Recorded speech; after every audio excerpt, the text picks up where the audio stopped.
And we're live, everybody. Welcome to another episode of Bloody Mary Brunch. With me, I have my good friend, the Rambling Canuck. How are you doing, Rob? Oh, not too bad. And we have Captain Trek already in the chat, my co-host Hey, for karaoke nights and good to see you, Captain Trek. Wednesday night Enterprise streams. Yeah, I wish I didn't have to get up so early because I'd be all over your karaoke stream. Yeah. I'm on karaoke most of the time, Mary Mayhem's karaoke. Yeah. So I love karaoke. It's just I can't stay up that late because I have to get up at like 5 Yeah, a.m. if you're ever available on a Saturday night at about 9:30 Central, that's when we usually do it. The Sunday night was an extra stream, but we usually do it Saturday nights at 9:30. Yeah, that would still count me out. Yeah, because that'd be 10:30 for me. I would already be in bed because I'm off Wednesday, Thursday, so I still have to. Yeah, so you're still in the grind, yeah. Yeah, it's like this is my Sunday right now. I always have the days of the week all screwed up because, like I said, to me it's Sunday. So people are talking about like, oh, it's Friday, it's the weekend. I'm like, no, it's not. It's Monday. Yeah. And people look at you like, no, that's not how it works. And I'm like, when you work an odd job like me, yes, that's how it works. Yeah. Your weekend is your weekend. It doesn't matter what day it is. When I used to work at the university, I'd have Thursday, Friday. I worked Thursday, Friday, Saturday, and every second Sunday because I worked 12s. So we do 3 days on, 4 off, 4 on, 3 off. And everybody be a TGIF. What are you talking about? It's middle of my work week. Go away. Yeah.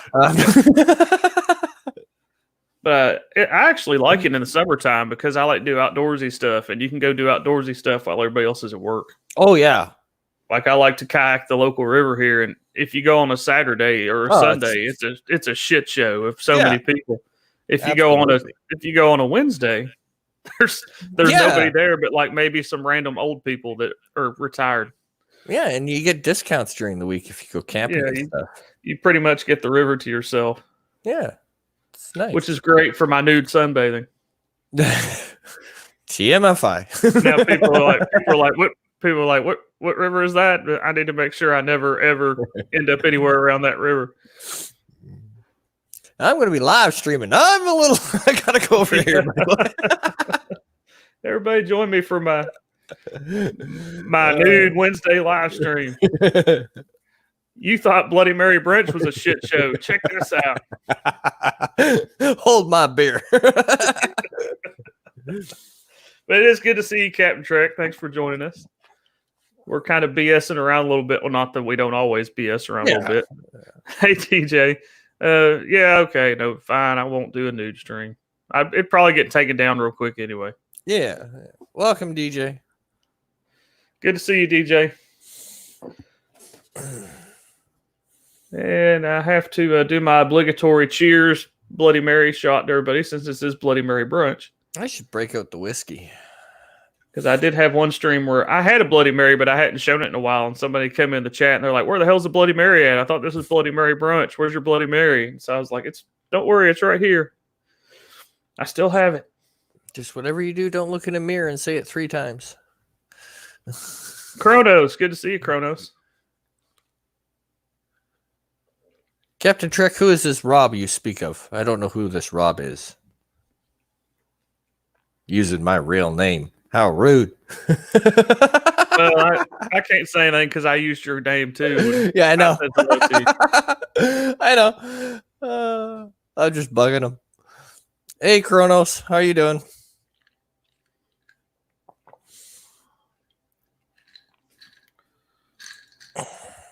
Something missing in the Bloody Mary today. I don't know exactly what it is, but I'll drink it anyway. It's not the booze.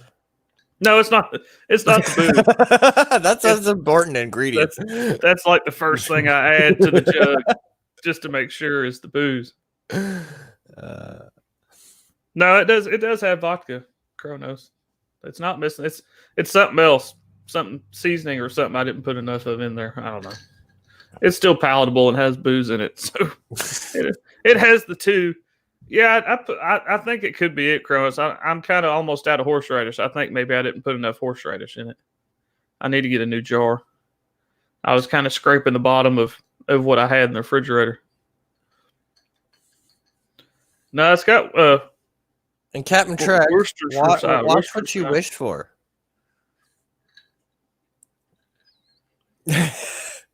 Wouldn't be the first time I dragged you up on screen.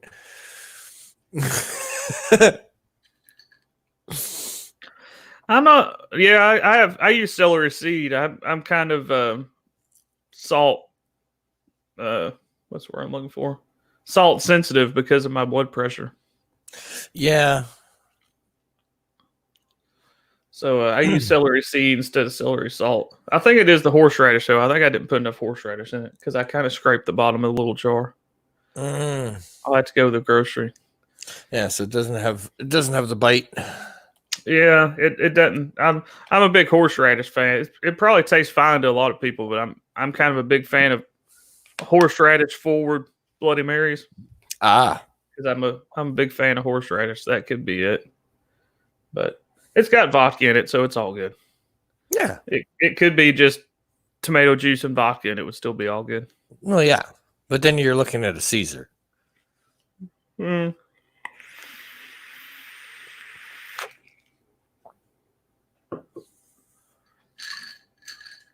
But it'll suffice. Oh, yes. So today, I believe you want to take us down a road that I have no clue on. So you take the lead, my friend. Yeah, today, Canuck and I had talked a while back about instead of doing just a hangout stream, maybe come up with a topic like we've been doing there for a while. We hadn't done it in the last couple shows. We just been hanging out with everybody shut in, just talking. And both of us, well, him having some issues, personal issues, and me being a procrastinator, I never thought of anything till this morning. So this is not a well-researched topic. I've read a lot about it and seen a lot of videos and listened to a lot of podcasts dealing with this. I'm pretty up on the subject. Not that I'm ever a professional on anything. So it is a bit of a rabbit hole. It's always interested me that so many years later that they still don't know who this person is that we're going to talk about. Max World Entertainment, greetings. How are you? Good. Hello, Trey.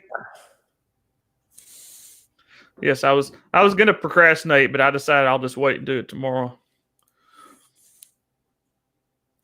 So today we're going to talk about the which some people know as the Tomlin Should case, but to me it's better known as the mystery of the Somerton Man or the Somerton Man case.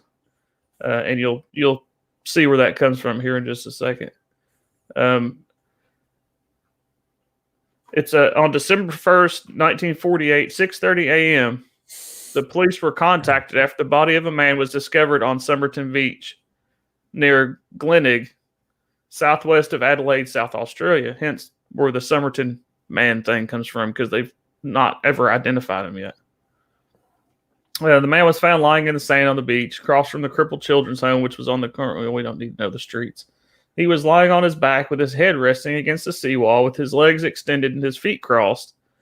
It was believed he had died while sleeping. An unlit cigarette was on the right collar of his coat. A search of his pockets revealed an unused second-class rail ticket from Adelaide to Henley Beach, a bus ticket from the city that may not have been used, a U.S. manufactured narrow aluminum comb, a half-empty packet of juicy fruit chewing gum, an Army Club cigarette packet, which contained 7 cigarettes of a different brand. Let's see. Kensitas? I don't even know what that is. I'm going to have to look that up. Oh, it was another brand of cigarette. Okay. Oh, okay. Never mind. It was an Army Club cigarette pack, but it contained Kensita cigarettes. My reading comprehension is not good right now, apparently. And a quarter box full of... Yeah, I need to drink more booze. And a quarter box full of Bryant and May matches. So this is all they find on the dude. They don't find any identification. There's no obvious reason why he's dead. He's just kind of laying propped up against the seawall on the beach, like he just went to sleep and didn't wake up again. So it's already kind of interesting. Witnesses who came forward said on the evening of the 30th of November, they had seen an individual resembling the dead man lying on his back in the same spot and position near the crippled children's home where the corpse was later found. A couple who saw him at around 7 p.m. noted that they saw him extend his right arm to its fullest extent and then drop it limply. Another couple who saw him from 7:30 to 8 p.m., during which time streetlights had come on, recounted that they did not see him move during half an hour in which he was in view, although they did have the impression that his position had changed. Although they commented between themselves it was odd he was not reacting to the mosquitoes, and that they thought it was more likely he was drunk or asleep, and thus did not investigate further. One of the witnesses told police she had observed a man looking down at the sleeping man from the top of the steps that led to the beach. Witnesses said the body was in the same position when the police viewed it. Words are hard today. So, several people see him before he's actually proven to be deceased when the police are called. and most of these witnesses say that basically he's in the same position he was in when he's found. So, but they all kind of play it off as, oh, he's sleeping or he's just drunk and sleeping it off on the beach. So they don't really, investigate any further. So there is a little bit of debate of when he actually passed away. Was he already passed away, or was he just kind of hanging out and then something happened after the fact? Mm-hmm.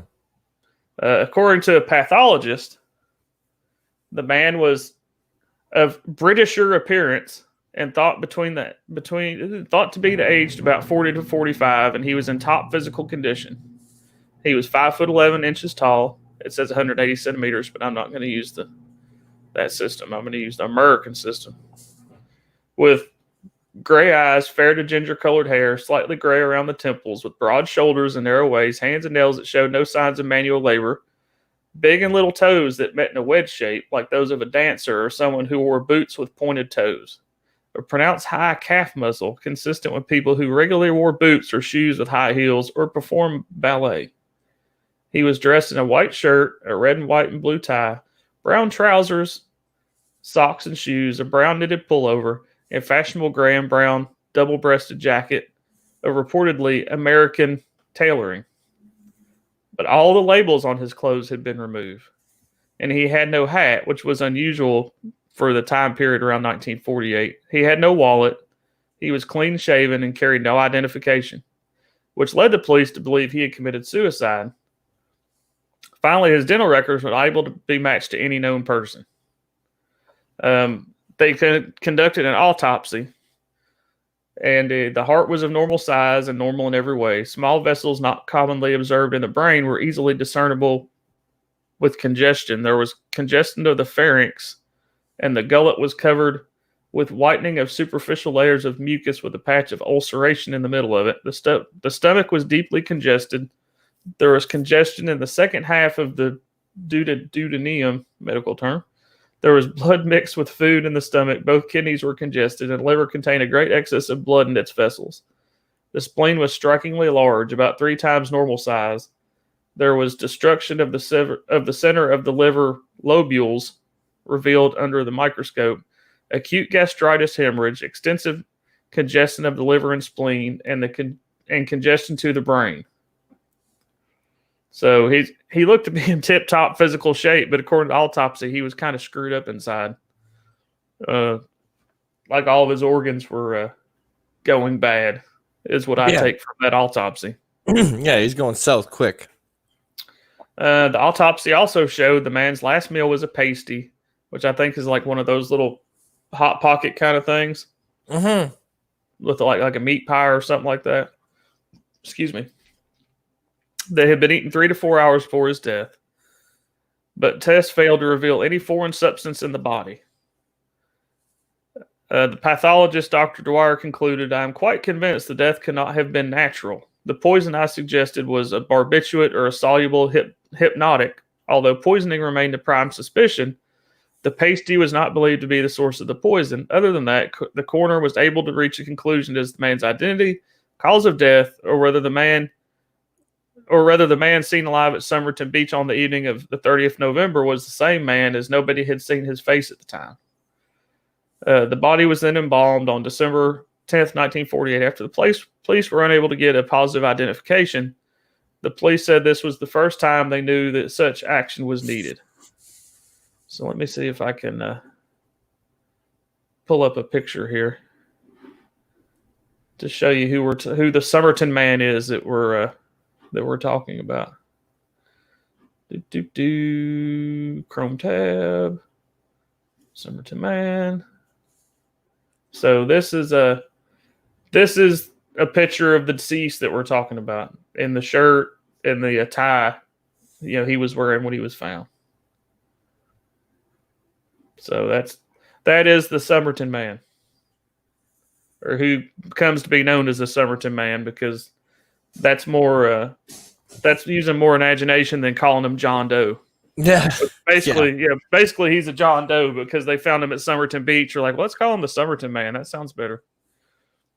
Okay, so that's who we're discussing. So you have a man that, at all appearances, looks to be perfectly healthy, well dressed, although he's missing a hat, which is apparently a no-no for the time. Has basically nothing on him but a pack of cigarettes, which have a different brand of cigarettes in the package, which is kind of weird, and a half box of matches. And then you had and some tickets. Had a rail ticket and a bus ticket, and varying accounts as to whether before he was found, whether he was seen alive or was sleeping or whatever was going on with him. So it's already kind of an odd case. They've tried everything and there's no way to identify him. So they had basically embalmed him and set him aside like, well, we'll just have to hopefully figure something out. Then on January 14th, 1945, a suitcase is discovered. Mm-hmm. Staff at the Adelaide railway station discover a brown suitcase with its label removed, which had been checked into the station cloakroom after 11 a.m. on November 30th, 1948. It was believed that the suitcase was owned by the man found on the beach. In the case were a red checked dressing gown, size 7, a red felt pair of slippers, 2 pairs of underpants, pajamas, shaving items, a light brown pair of trousers with sand in the cuffs, an electrician's screwdriver, a table knife cut down into a short, sharp instrument, a pair of scissors with sharpened points, a small square of zinc thought to have been used as a protective sheath for the knife, and scissors and a stenciling brush as used by third officers on merchant ships for stenciling cargo. Also in the suitcase was a thread card of Barber brand orange wax thread of an unusual type not available in Australia. It was the same that had been used to repair the lining in a pocket of the trousers the dead man was wearing. All identification marks on the clothes had been removed, but police found the name T. Keene on a tie, Keene on a laundry bag, and Keene without the last E on a singlet, along with 3 dry cleaning marks.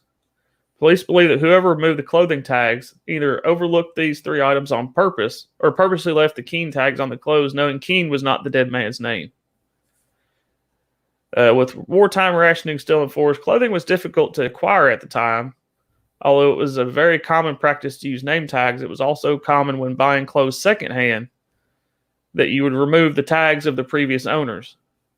What was unusual is that there was no spare socks found in the case and no correspondence, although the police found pencils and unused letter stationery.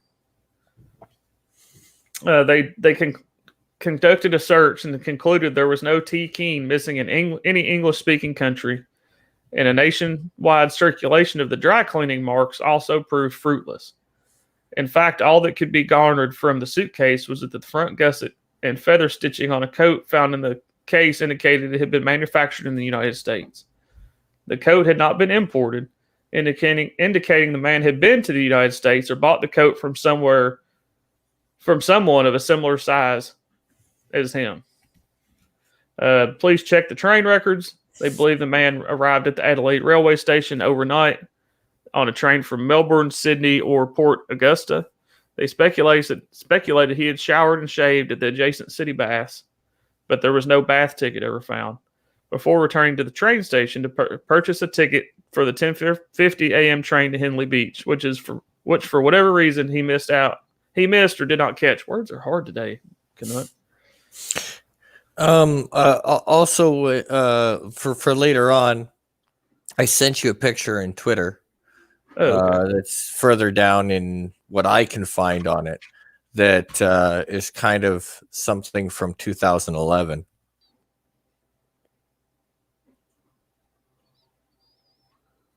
But that's jumping the gun here. It's yeah. Still got lots to go yet.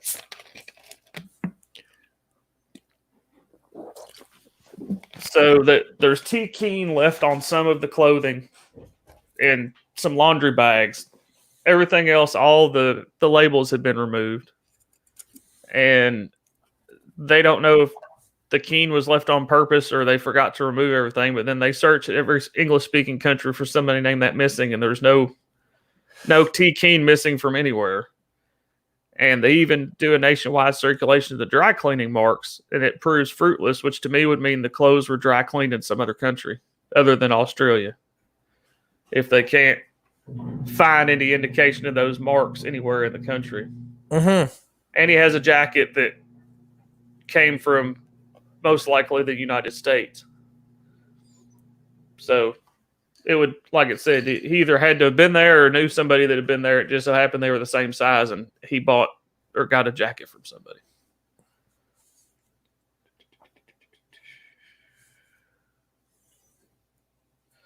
So they examined the body in June of 1949 and made a number of discoveries.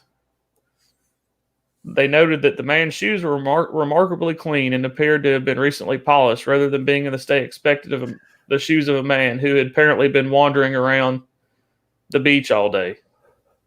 He added that the evidence fit in with the theory that the body might have been brought to Somerton Beach after the man's death, accounting the lack of evidence of vomiting and convulsions, which are two main physiological reactions to poison. So right now they're going on the theory that he was poisoned because of the state of all of his organs. They're thinking that somebody purposely poisoned him. Somebody killed that sucker off. Yeah.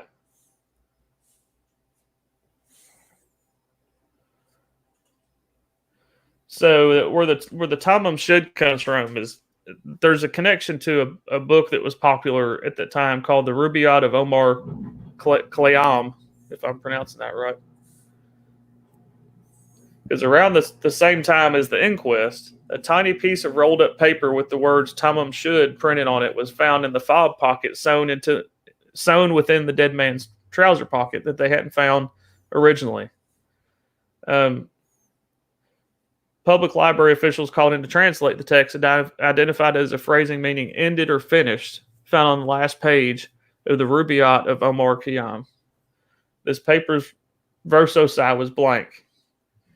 Police conducted an Australia-wide search to find the copy of the book that has a similarly blank verso. A photograph of the scrap of paper was released to the press. So that's another. We can show that picture.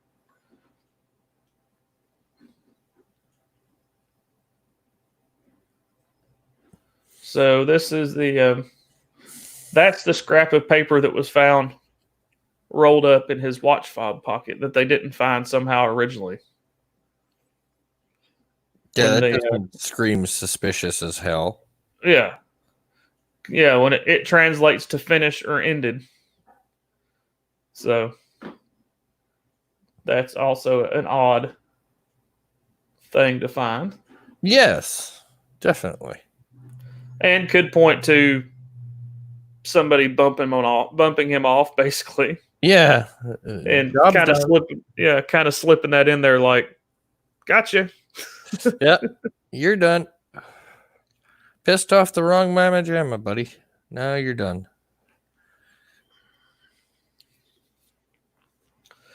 Excuse me.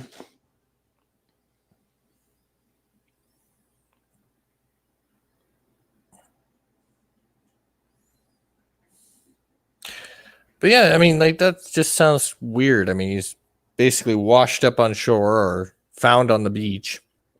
No identifying markers. That just screams hit. Because you're always going to have your wallet on you or something, especially if you're well dressed and he looks well dressed. So not having your wallet on you is kind of suspicious to be. Yeah, they no identification, and then even later when they find his suitcase, which things connected to him, it's pretty much 100% his suitcase. There's still not any kind of identification or anything, even in his personal effects. Oh, hold on, I'll be right back. Okay.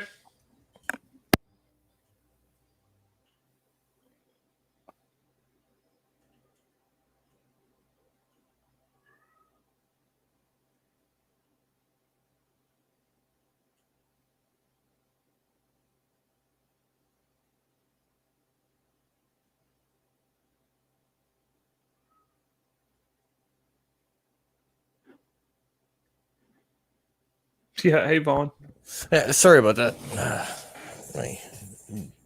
My medication arrived. So, following a public appeal by police, a copy of the Rubaiyat from which the page had been torn was located.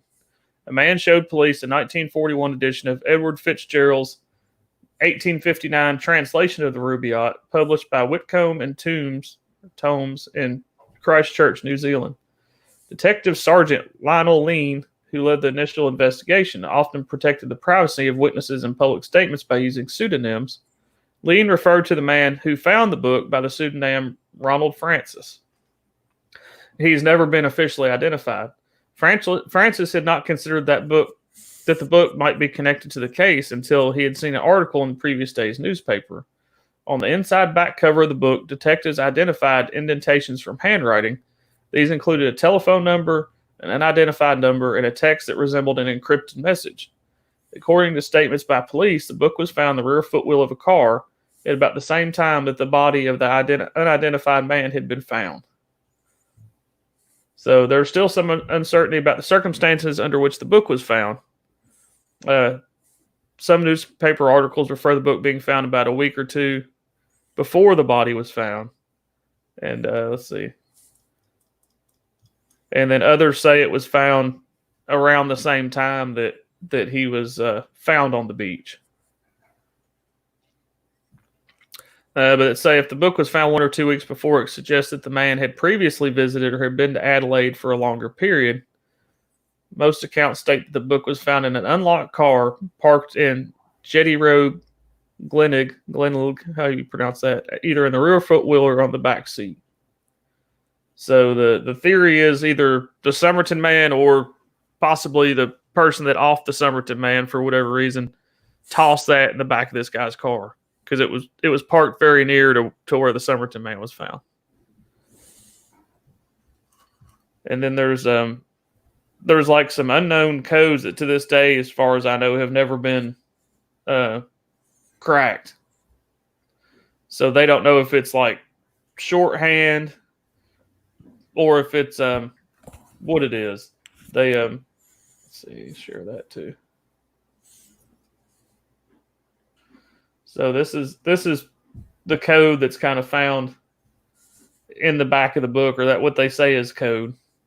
So, but to this day, they've given like all the military code breakers and like math geniuses at universities have tried to figure out what this means, and nobody can figure out what it means. That the only guess that some people have is that it's some kind of shorthand that only the person that wrote it would know, and it's not like an actual code. It's just some kind of shorthand for writing something down. Mm-hmm. So I think they're just saying that because they can't crack the code. Well, yeah, but that's one of the theories is it's just some kind of shorthand that only the person that wrote it would ever be able to really figure out. The telephone number that was found in the back of the book belonged to a nurse named Jessica Ellen Joe Thompson, born Jesse Harkness in Sydney suburb of Markville, who lived in Mosley Street, Glenelg. I still don't know if I'm pronouncing that right. Glenelg, I don't know. About 1,300 foot north of the location where the body was found. When she was interviewed by police, Thomas said she did not know the dead man or why he would have her phone number and choose to visit her suburb on the night of his death. However, she also reported that at some time in late 1948, an unidentified man had attempted to visit her and asked a next-door neighbor about her. Interesting. In his book on the case, Gary Felsta stated that when he had interviewed Thompson in 2002, he found that she was either being evasive or just did not wish to talk about it when asked about the Somerton man. Yeah, and then she dies in 2007. Yeah, Feltis believed that Thomas knew the Somerton man's identity. Thomas's daughter Kate, in a 2014 interview with 60 Minutes, said that she also believed her mother knew the dead man, but for whatever reason, she would never admit that she knew the dead man. Let's see if it's in this. But they also take a cast of his face, so they're not just going around like showing dead people. Yeah. So they take a cast of his face and they actually show her the cast of the face, and it's like you could see the color drain out of her face. Like obviously she knew who it was, but then they're like, "Oh, do you know who this is?" She's like, "No, I've never seen this guy." But her body mannerisms said tell otherwise. Yeah, said the opposite. That obviously this was somebody that she at least knew, if not knew well. Yeah, and then was wanting to hide it for some reason. Reading ahead, one thing I do find interesting on the Wikipedia page, reading ahead when you look at the timeline. Apparently, according to this, on October the 14th, 2019, so many, many, many moons after this is done, the South Australian Attorney General grants conditional approval to get a DNA sample in 2019. Yeah, which a little late. Yeah, it is a little late. Yeah, a little late. Although they do have a possible ID on the guy now. Yeah, that you sent me that on Twitter. So this is a new one on me. I hadn't seen this one before, and it does to me. I mean, just looking at the pictures of him and the pictures of the Somerton man, it does look. Yeah, and they both have the same birth. They still have they both have the same mole on the cheek. Yeah, both pictures. So what is that? Something Reynolds? Yeah. It's kind of hard to read. Give me a second here. I was just skimming over this. H.C. Reynolds. And that goes along with them saying he had like stenciling things that a seaman would use. Yeah. The stencil crates found in his suitcase. So one of the theories is that he was a spy. There was persistent speculation the dead man was a spy due to the circumstances and historical context of his death.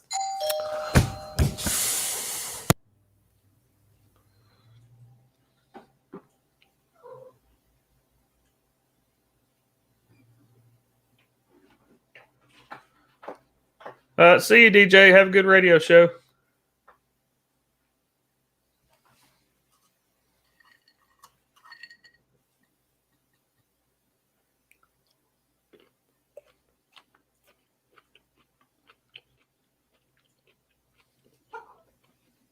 Wow.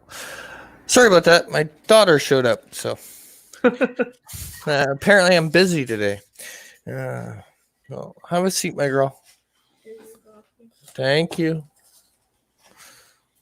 Okay, just give me 1 second here. I just gotta take care of something, so just give me 1 minute. I'll be right back.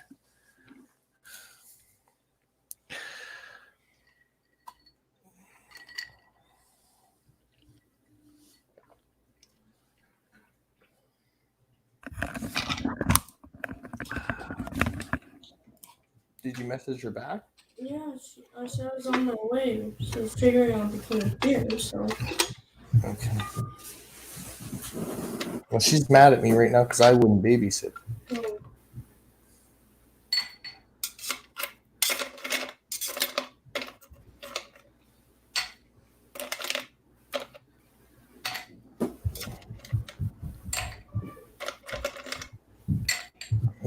Now my phone's not working. Well, now she tells me. What? She says I'm supposed to be going to the partner. Yeah, their house, not here, because I'm on the blacklist because I'm fucking her over, but because I. Oops, thought I was muted. Give me a second. Okay.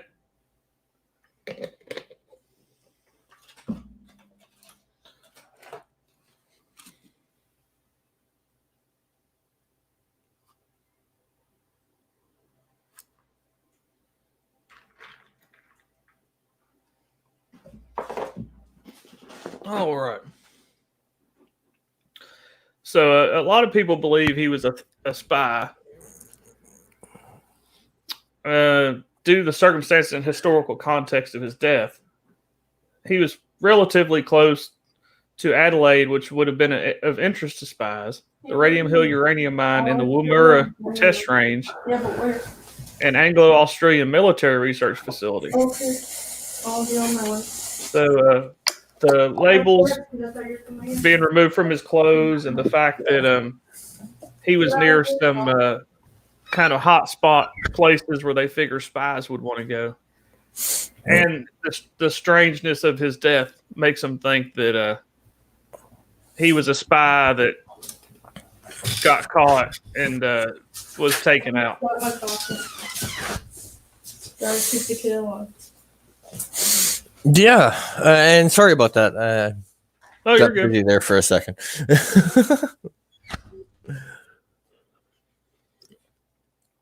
But so where are we on the speech? Sorry.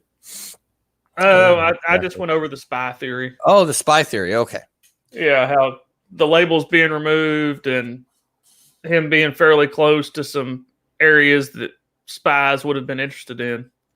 A lot of people think that he was working for some unknown intelligence agency and was maybe found out and taken out by someone.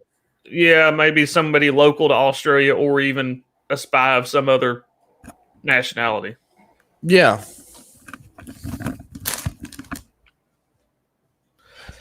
Years after his burial, they finally buried him in 1949 at Adelaide's West Terrace Cemetery.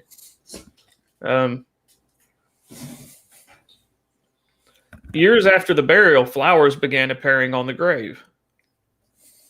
Police questioned a woman seen leaving the cemetery, but she claimed she knew nothing of the man. About the same time, Ina Harvey, the receptionist from the Strathmore Hotel opposite Adelaide Railway Station, revealed that a strange man had stayed in room 21 or 23 for a few days around the time of the death. Checking out on November 30th, she recalled that he was English-speaking and only carrying a small black case, not unlike one a musician or a doctor might carry. When an employee looked inside the case, which I don't know why an employee would be looking inside somebody's random case. But, yeah. He told Harvey he found an object inside the case he described as looking like a needle. So that's that I guess goes back along he was poisoned. Yeah. And then going back to the codes in the book, it says there's been numerous unsuccessful attempts in 70 years since its discovery to crack the letters found at the rear of the book, including efforts by the military and naval intelligence, mathematicians, and amateur code crackers. So there is a guy in 2004 that suggests that he has figured out what it meant. That it could stand for, it's time to move to South Australia, Mosley Street. The former nurse lived on Mosley Street, which is the main road through Glenelg, however you pronounce that.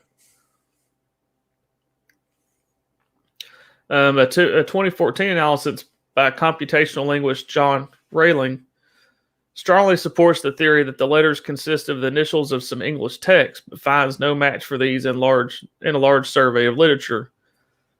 And concludes the letters were likely written as a form of shorthand, not as a code, and that the original text can likely never be determined, which is what we were talking about earlier. Yeah. So the code, though, I think also adds to the whole spy aspect of it. You know, a lot of people think that, oh, that was some kind of secret spy code. You know. Yeah, it's usually the case when it's, you know, you can't explain it. It's got to be either aliens, codes, or spies, right? Yeah. There's been reported identification. Oh, yeah, there is the H.C. Reynolds. There's been several people that have tried to identify them or said they have identified them. I think the one that matches the most is probably the one that you were showing the picture of. Yeah, it seems to fit, but why so long? Like, because that person doesn't come forward until 2011, which is like decades afterwards, after the fact. So if we kind of oh, that's interesting. An investigation shown the Somerton man's autopsy reports of 48 and 49 are now missing. And the Bar Smith's library collection of Cleveland's notes do not contain anything on the case. So it's like either, oops, we accidentally threw it out, or it's gone. Yeah, so somebody decided, you don't need this. This is...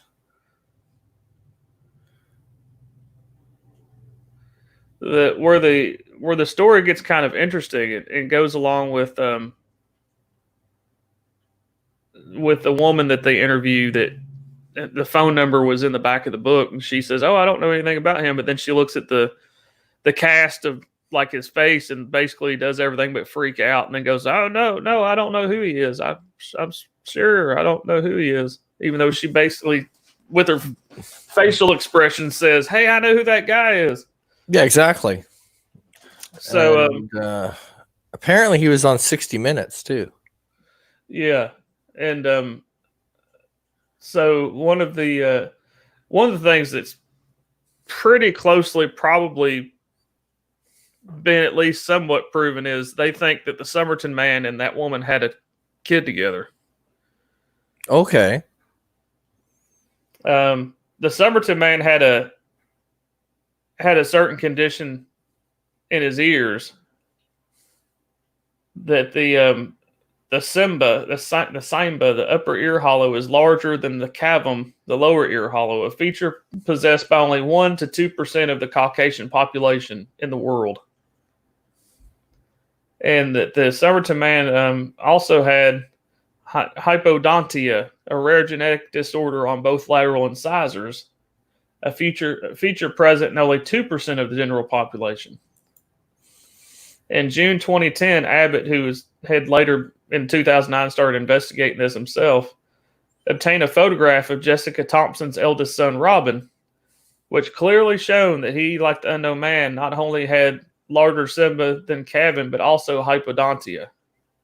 The chance that this was a coincidence has been estimated as between 10 million and 20 million.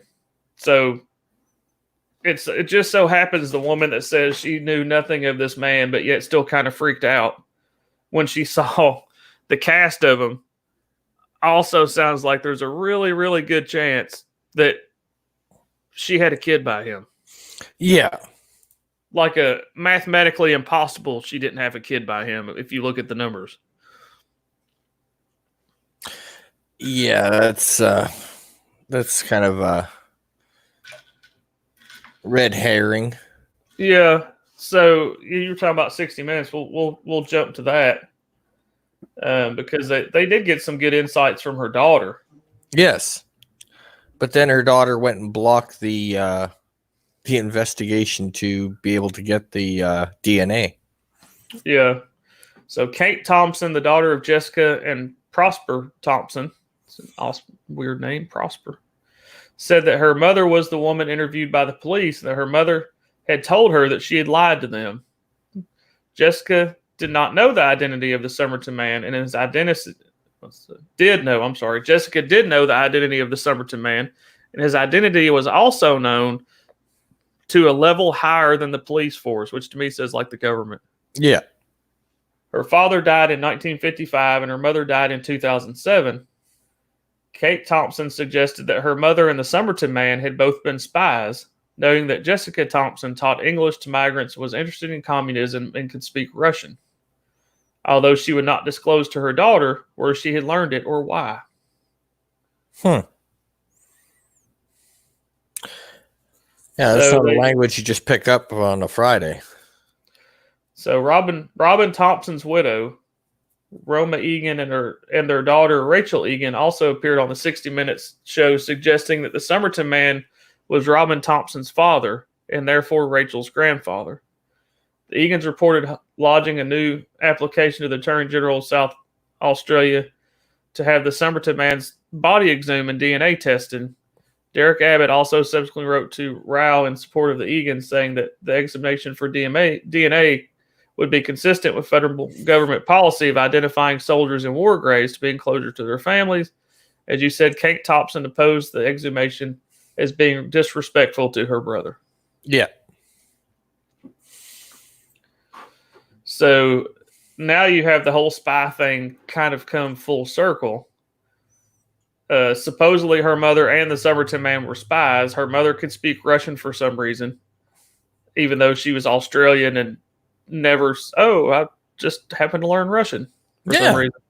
Yeah, I was bored on a Tuesday. Her son was probably 99.9% the Somerton man's son. And if they were both spies, then perhaps they were spies working together, and a little hanky-panky went on. Yes. And they parted ways. And a lot of the theories is he came back around because he knew, or he had found out that she had his baby, basically. Yeah.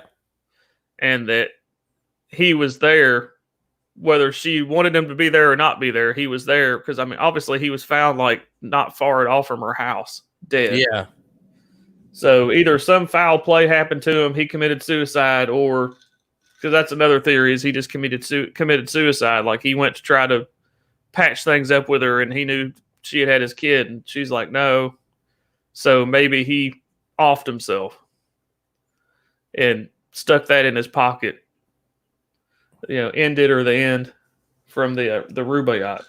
Yeah. But I don't know. It's interesting, and in all likelihood, it's just somebody passed out drunk on the beach, and we've come up with this big long backstory for absolutely nothing. Well, I have heard theories that possibly the way he passed out, the way his head was, the way he passed out, could have blocked his air passages. Okay. Like the way he, if you get really drunk and pass out, he may have been leaning in a comfortable position to start with, and he could have basically like suffocated himself. Yeah. Like contorting his neck in a weird way because he was leaned up against the seawall. And then there is the theory still that, well, if he was a spy, then he probably had something to off himself that wouldn't necessarily be that traceable, because spies normally don't want to be caught or whatever. Yeah. So not high on their priority list. He could have, tried to reconnect with her, see his kid, wasn't received nicely. So he goes to the beach and is like, okay, fuck it. Yeah. I'm gonna lay here and, like you said, may have got drunk first, who knows? I'm gonna lay here, listen to the ocean, smoke a cigarette, and end it all. Yeah. The other theory is that he knew he was really sick, that it wasn't poisoning that really killed him, but he knew he was in a really bad way because, as we said, all of his internal organs were all jacked up. So another theory is that he knew he was in a bad way. So that could possibly be why he went to reconnect with her, whether or not he knew she had his kid or not.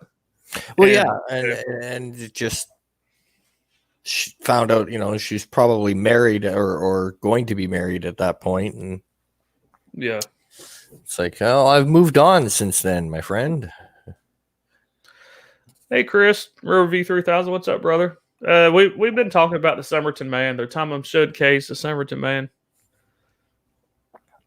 You'd have to drive to Georgia. I do have more Bloody Marys, but you'd have to drive to Georgia to get it, and I'll probably have drank them all before you even get an hour away from your house. Yeah. But that's just always, to me, I guess, really the most strange part of the case is how and why he actually died. I mean, yeah, they pretty much, I think, in modern times have figured out pretty likely who he was, figured out how him and the woman were connected, figured out that he had a son with her. There could have been spy things involved because some random Australian woman knew Russian. And obviously at some time or another, whether it was spying or not, they obviously were in contact with each other because it's like a pretty much 100% thing that she had his kid. So to me, the thing that's always been kind of interesting is how and why he actually died. Was it, they've said from the beginning, oh, it's not natural. And they automatically assumed it was poison because of the state of his organs. But who's to say he didn't know he had something going on in there and basically went there as like a last hurrah to see his lady friend that he had a fling with.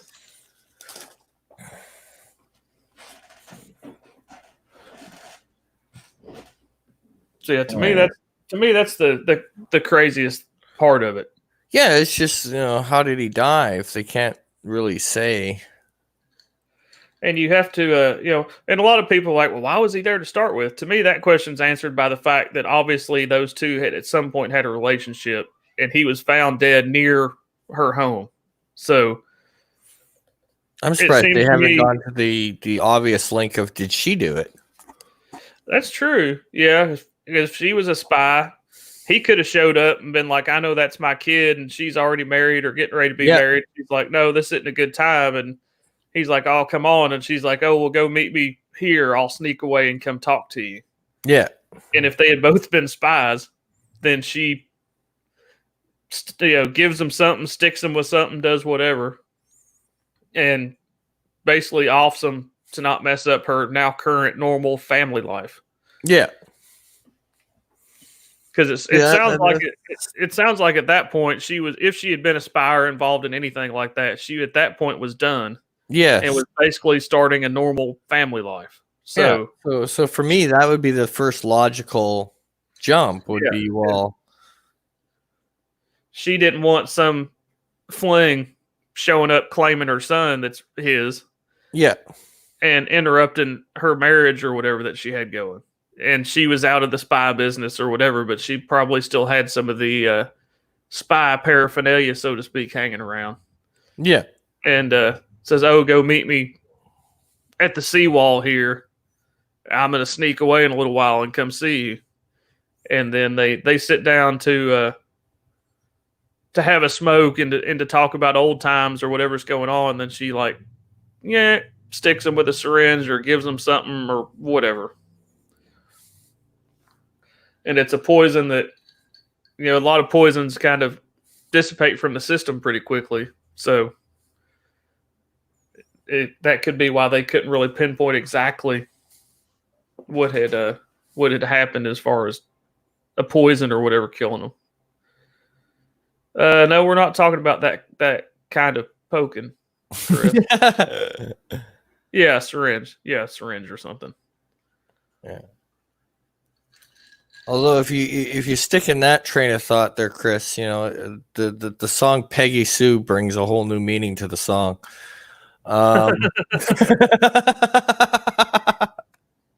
You're welcome. Oh, Lordy. You'll never be able to listen to that song again. That's kind of the long and short of it. I've just always thought it was kind of an interesting it story. Because it's kind of one of those where I always find it interesting how us as humans, we always have to have an answer. There has to be an answer. It can't be just, well, shit happens, right? And we'll come up with these really worn out, whacked out stories to give closure because we need an answer. It can't be just, well, it can't be just, well, dude collapsed on the beach. That can't be it. That's too easy. It's got to be something more. Either aliens or he's got to be a spy and somebody had to have killed him. And, we have to figure it out. It can't be just left as, well, we don't know how he died, but he died. Are you asking who we're talking about, Chris? Is that what you're asking? Or are you asking about something else?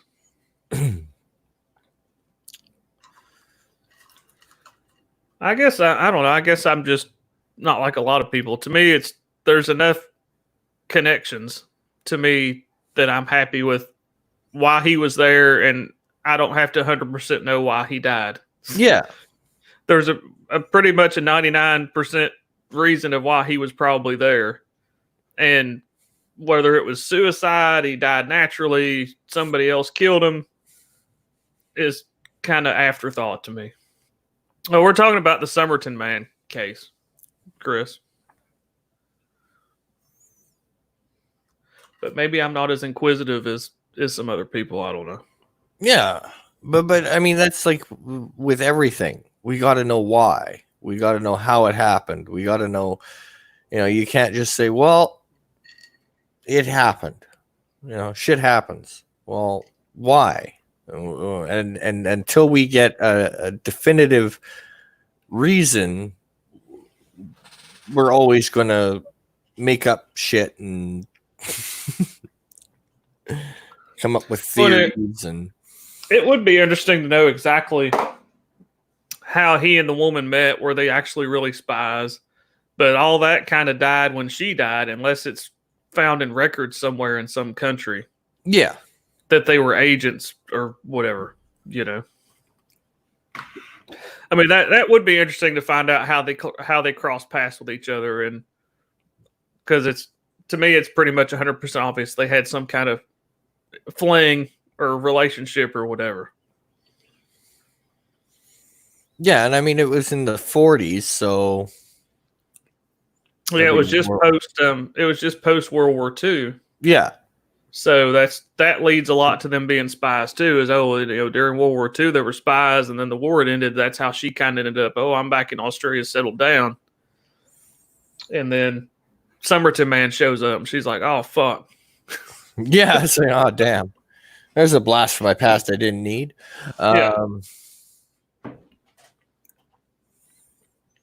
So that part would be interesting to know all the answers to.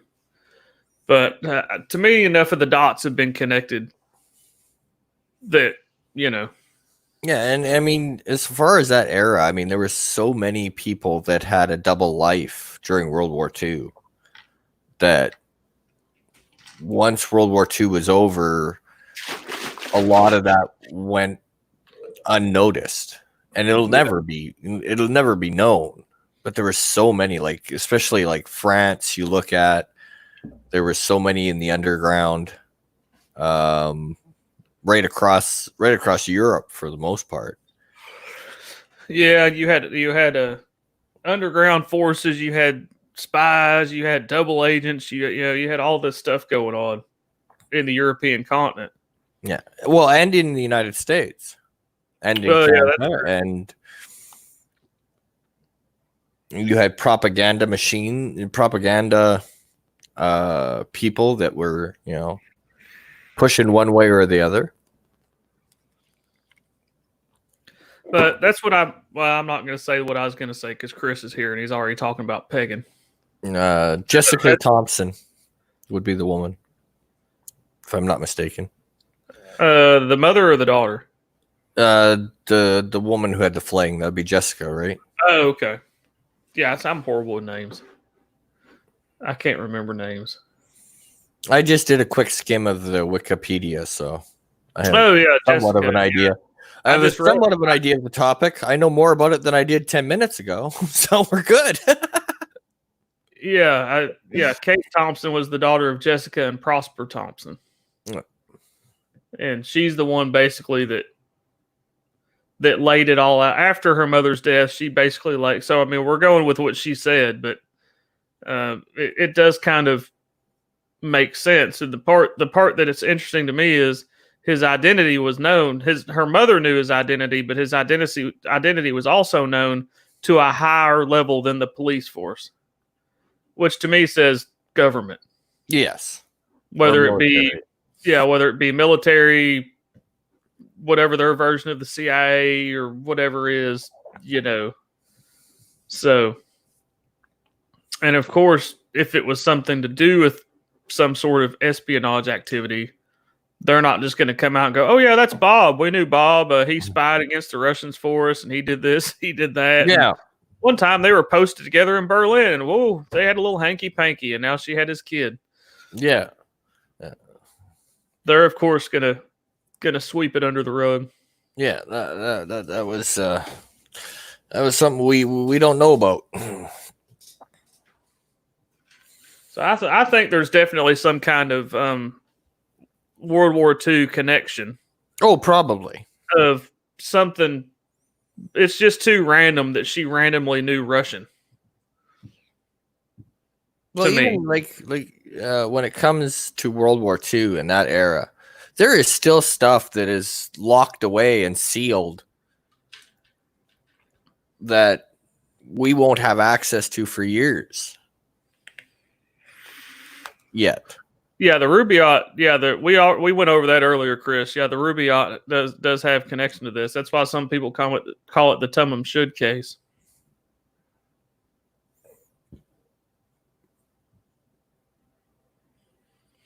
I haven't seen that part. I heard that the book was found in somebody's car that had been nearby.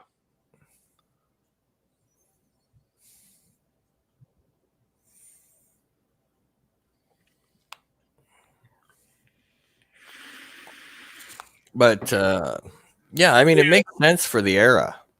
Yeah, it definitely does. And if it's been this long, all we can really do is kind of all draw our own conclusions. Yeah, pretty much.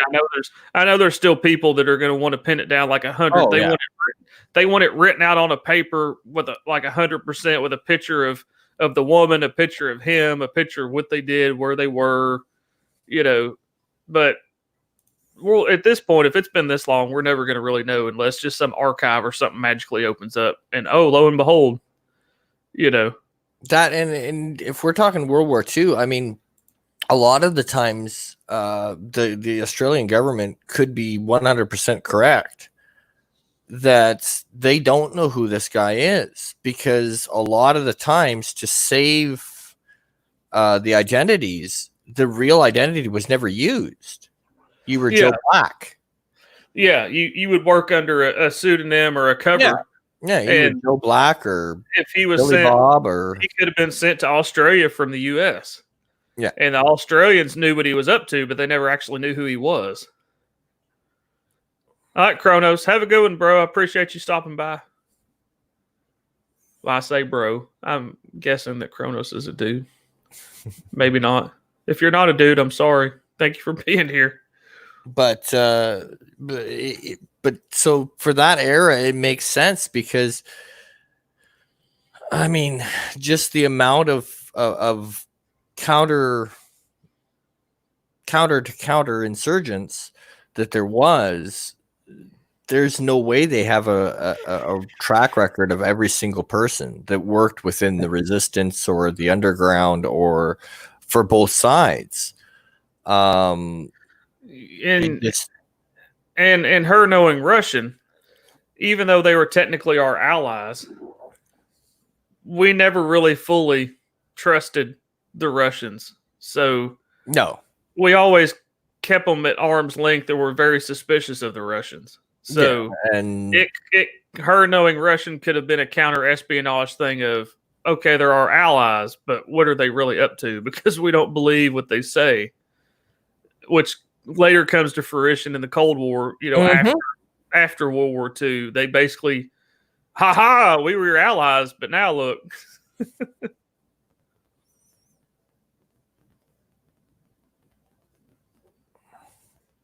So Chris is putting some stuff in the chat from a different case that he is saying is tied to the Somerton man.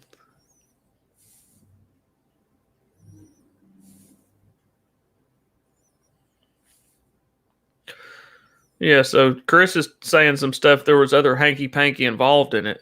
Oh, probably.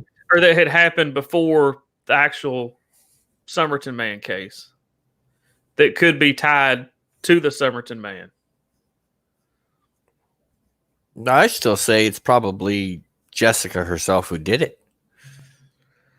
I tend to agree with you. Like we already said just a minute ago, he tracks her down.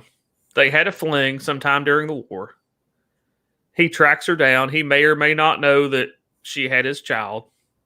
It could be he showed up at her house, saw the kid, and saw the abnormalities, like the ears and the teeth, and was like, obviously, like, wait a minute, that's my kid. He may not have even, if they had set part, because more than likely, it's not like they were together the whole war, no matter what they were doing. They probably had a chance meeting with each other, had a little fling somewhere, and then didn't see each other for the rest of the war. So he thinks to himself, oh, well, I'm going to track her down. Tracks her down to Australia, finds her at her house, maybe sees the kid, realizes it's probably his. She shoos him away. I'll meet you in a little while, because now she's started a whole new life. Which would explain why she gave the reaction she did. It wasn't that she recognized who it was. It was more, oh shit, they tracked him to me. Yeah. Yeah, because she wouldn't have necessarily known that he had her phone number written in a book that was found in the back of somebody's car that had the Tamim Shud ripped out of it. Yeah. So I don't know why it never went to, well, did she do it? Because in all the reading of the Wikipedia, I didn't see anything where they thought she might have done it. Just that she knows who he was. And after that, they don't really. After that, they don't press the issue. They're like, "Hey, do you know who this is?" And she like fucking goes white and kind of flips out in her eyes.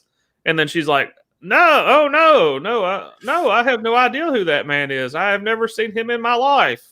Yeah. And they're like, "Oh, okay, sorry for bothering you." Yeah, it doesn't quite add up. And to me, I mean, that's the reaction of somebody. Oh shit, they tracked it to me.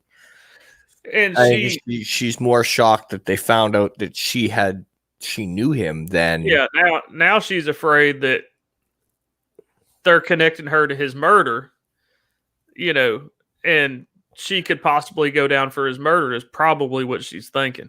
Yeah. So she goes and meets him at the beach, slips him something that kills him to kind of clean up the loose ends. Yeah. Tie up a few loose ends. Well, and she's, you got to remember, they're just coming out of World War II. She's trying to put that life behind her. She probably did a few things she's not all that proud of. And she wants that life to go away. And here it is coming back to slap her in the face. She probably panicked. And at that point moved on. And I believe she was already married by then. And as far as that dude knew, that was his son. Yeah. And she also had a daughter. So she's thinking, okay, this needs to go away. That's all I need is him hanging around, professing his love and realizing, holy fuck, you have my son. Yeah. When I'm married to a guy that thinks it's his son. Yeah, this has got to go away. Yeah. So I have a little bit of something potion left, or I have the knowledge to mix up some potion that I'm going to make this guy kind of pass out on the beach and not wake up again. Yeah. And nobody will track it to me because nobody knows I know him. and then oh shit, they tracked it to me. Then the phone number shows up, and they come to her, and she's like, "Oh fuck." Yeah. I thought I committed the perfect crime, but he wrote my number away already. Yeah. He wrote my number in the back of a book. What the hell? Yeah, but I'm more surprised that was never a theory. I think part of that is it was just a different time. Yeah. That I mean, not to sound sexist, but a lot of the times in the past, they didn't really think women would do stuff like that. Yeah. They were the fairer sex, which you would think after World War II they would know that's different because women were deeply involved in all things to do with the war. Yes. But you still have investigators with that old mindset of, oh, you know, a woman isn't going to do something like murder a man like this. You know, we have no connection. There's no connection. At the time, I guess they didn't realize the connection of like her son carrying all these traits that he had, that there was like a 20 million to 1 chance it wouldn't be his kid. Yeah, because we're looking back, hindsight 2020. Yeah. But at the time, you just have 1940-something Australian investigators in a small town. Yeah. And they're like, it's awful funny. He had your phone number. And she's like, oh, fuck, I don't know who that is. And they're like, oh, okay. Sorry to bother you.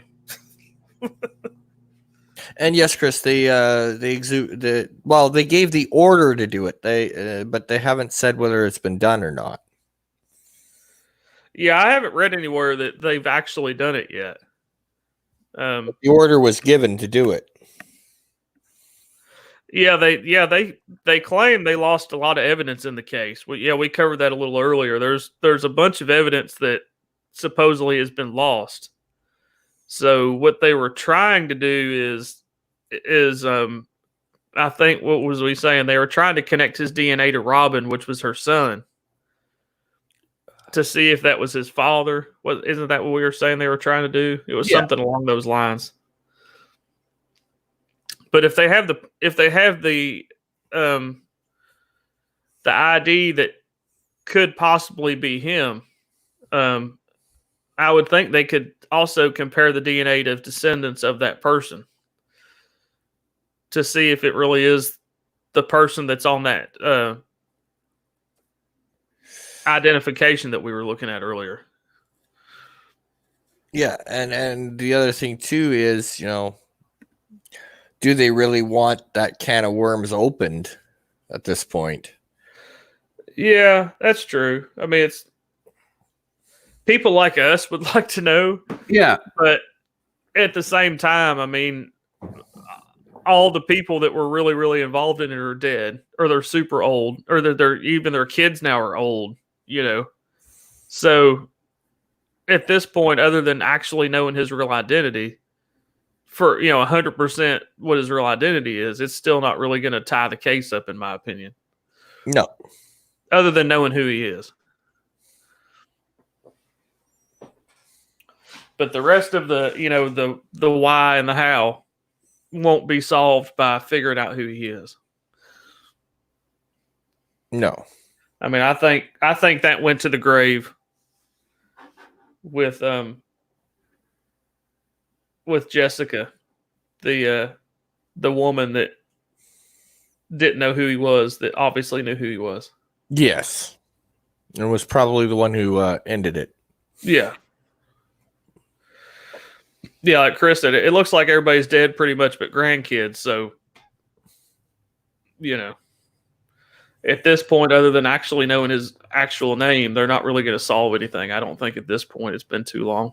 It's been too long, yeah. And at this point, everybody's dead. There's not really a reason to prove that. I mean, I guess it would close the case out if they could prove, yes, that was his son. Yes, this is who he was. Yes, she killed him by this way.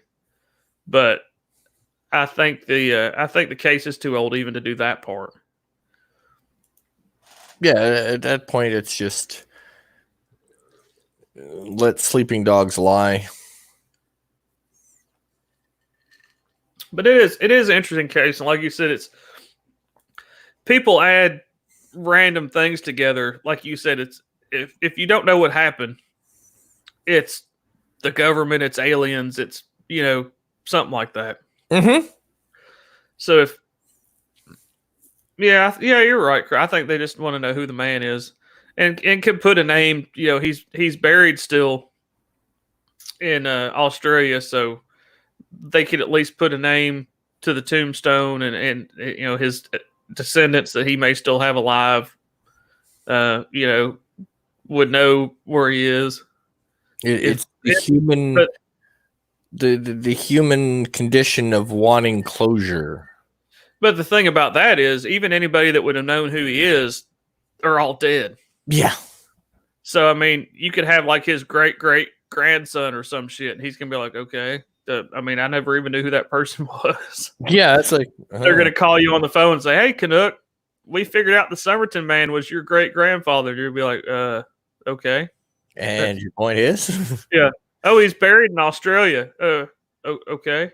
Cool. I never even knew who he was. Yeah. Oh, we just wanted to let you know. Okay. Tremendous.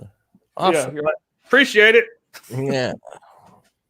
Gotta make coffee now. And your point is? I think this is one of those cases, if you come at it as like a conspiracy theorist, it seems crazy. Yeah. But if you don't come at it as a conspiracy theorist and try to like educationally pick the stuff apart, or with common sense, I should say, pick the stuff apart, it kind of answers itself to somewhat of a conclusion. Yeah. And I'm just surprised nobody said it was aliens that did it. Yeah, well, yeah, there's that too. Because normally that's what happens with everything. Is like when we talked about the Bermuda Triangle, it's like we don't understand. We don't understand that it was aliens. Yeah. There's an alien. There's an alien base. There's an alien base in the Bermuda Triangle because we don't understand that ships can sink at sea. Yeah.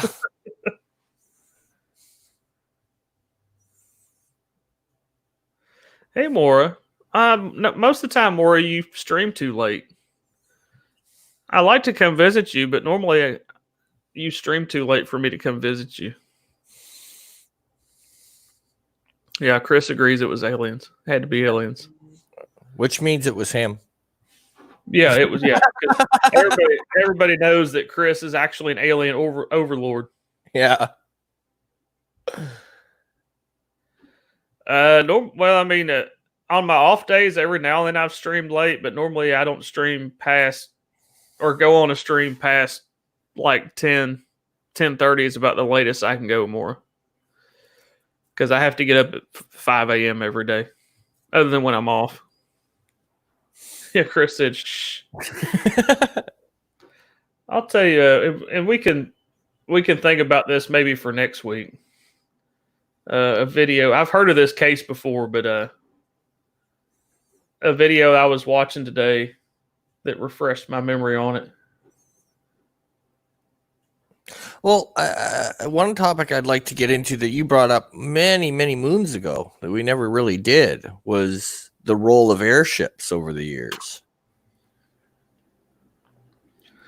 Well, it's funny you say airships because there's during World War II there was an incident, and you may have heard of it before. There was an incident in California with an airship.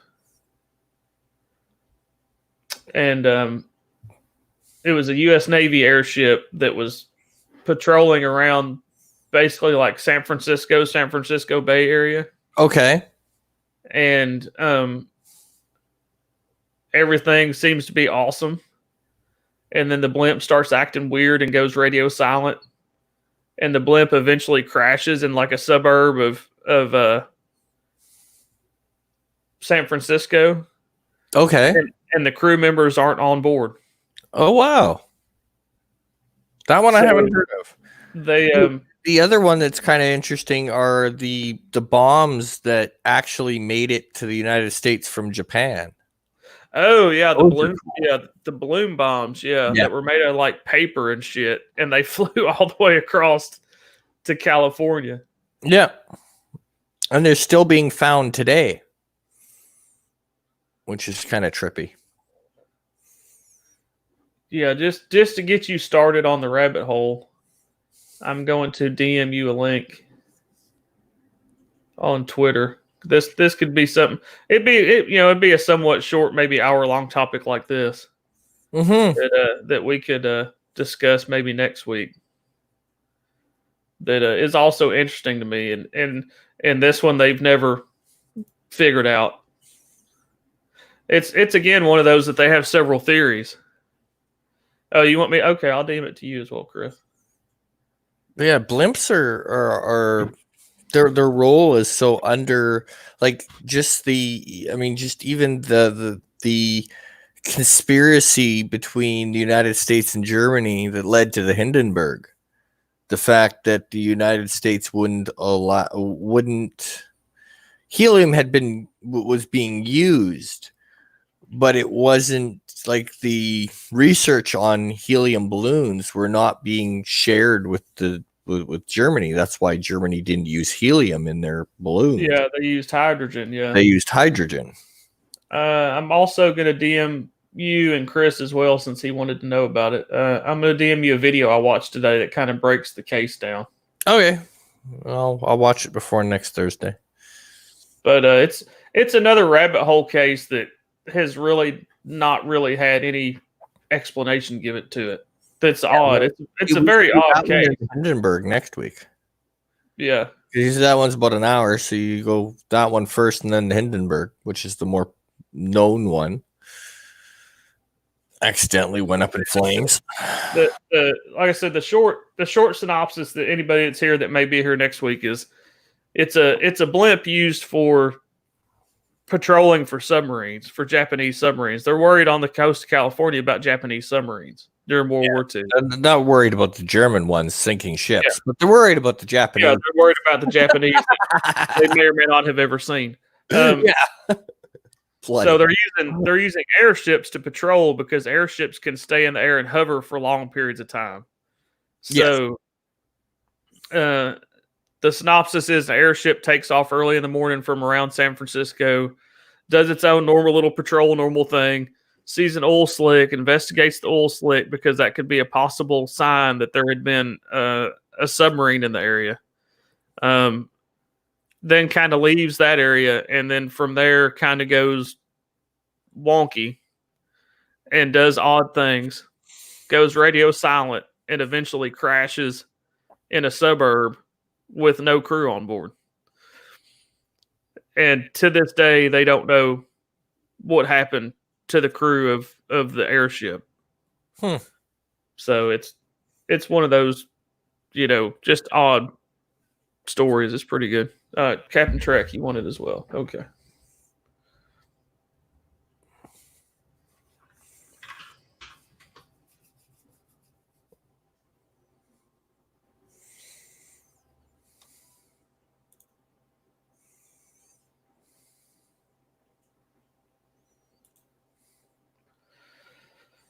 But yeah, I've heard about this case off and on for a while too. It's always kind of interested me as well as the Somerton man. But it's one of those that they'll probably never definitively solve either.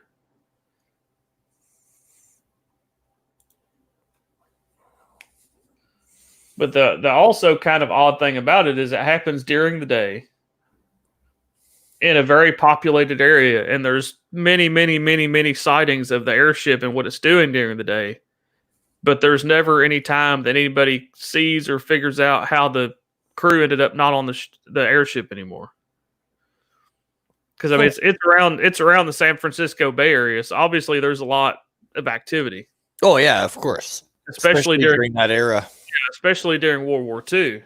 So, well, I said, well, you look it over and we can talk about it next week. And like I said, maybe we can first hour that or first hour Hindenburg and then do second hour one or the other. That give us a 2 hour on airships because everybody knows we love ships. Yes. Whether they're boats or they're in the air. Yeah. This is the Bloody Mary ship stream. One time we should even do the hood. Oh yeah, that gets when you go down the rabbit hole of that one of whether they should have done the refit or would it have still sunk if they had done the refit on her or stuff like that. It gets kind of interesting. They could be in a parallel universe, Maura. That would be one explanation. There are some interesting theories on what happened to him. You'll see as you read about it, watch the video. All right, go have your coffee, darling. Meow.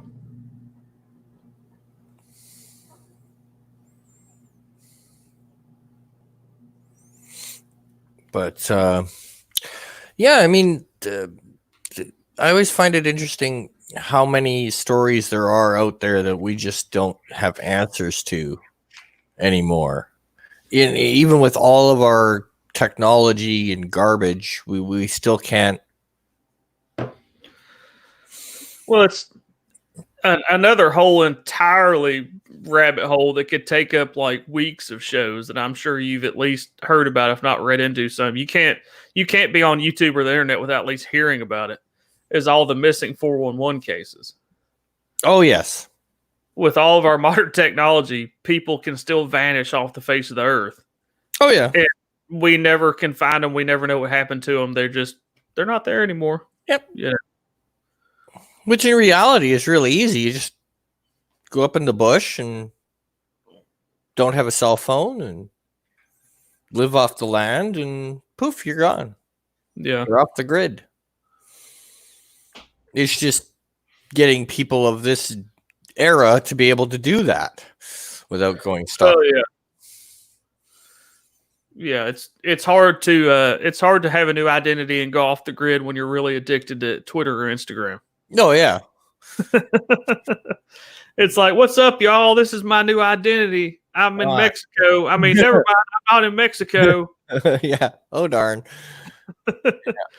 It's not like I'm holding a portable GPS device on me. Yeah, that they can track. exactly. Bloody hell.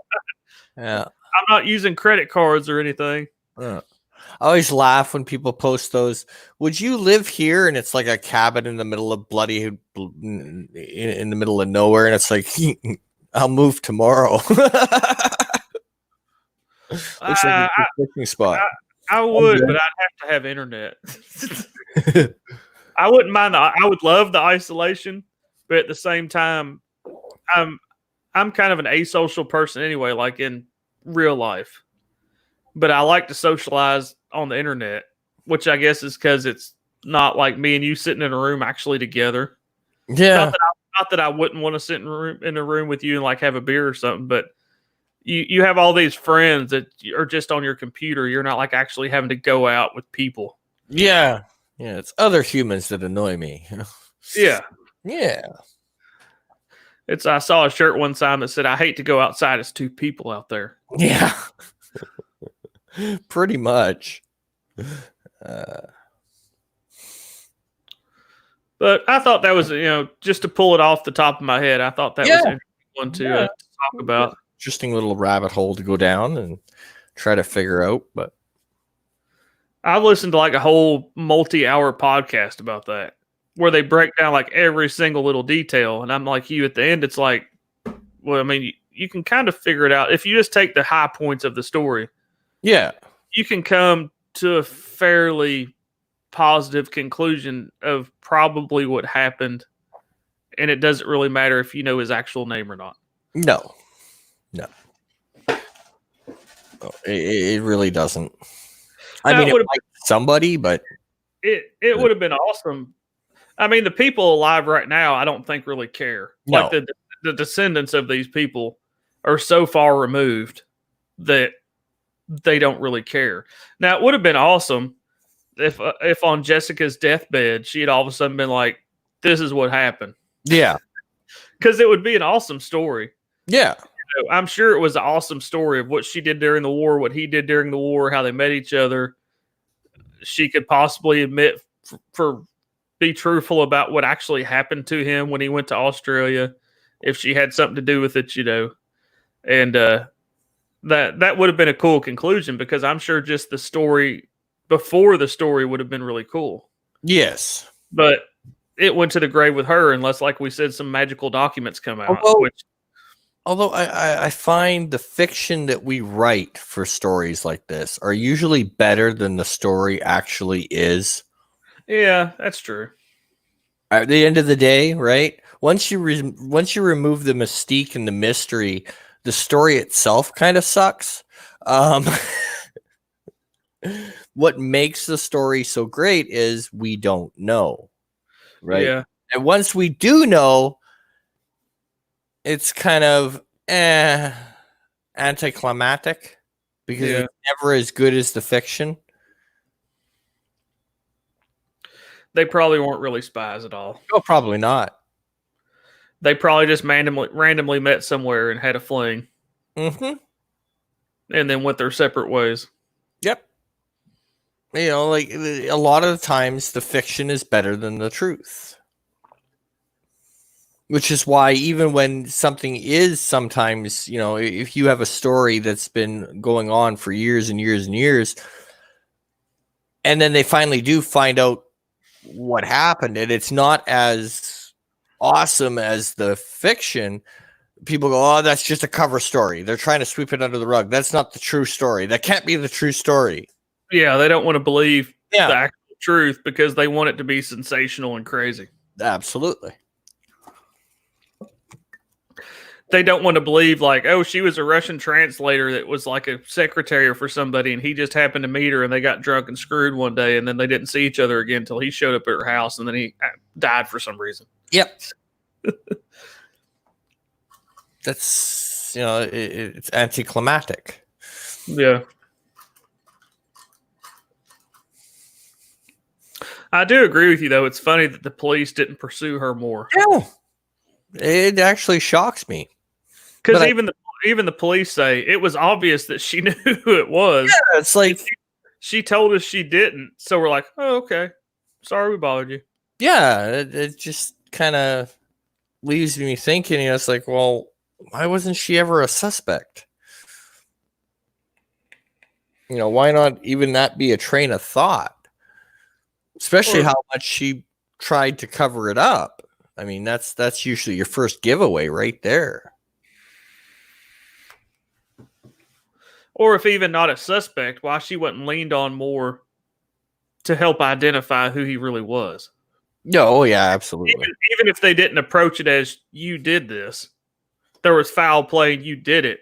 Obviously, you know who he is. Why don't you just tell us who he is? Yeah, that could help us figure out what happened. Yeah, you're you say no. Obviously, it looks like you know who he is. Yeah. Which may be why she, like you said, that may be why she acted that way, is because she's like, oh shit, they've connected me to him. Uh-huh. I'm the one that's responsible for him being found dead on the beach. Crap. I don't want to go to prison. Yeah, exactly. And it just, to me, it just strikes me as odd that that connection was never even thought of, because that would have been my first impulse.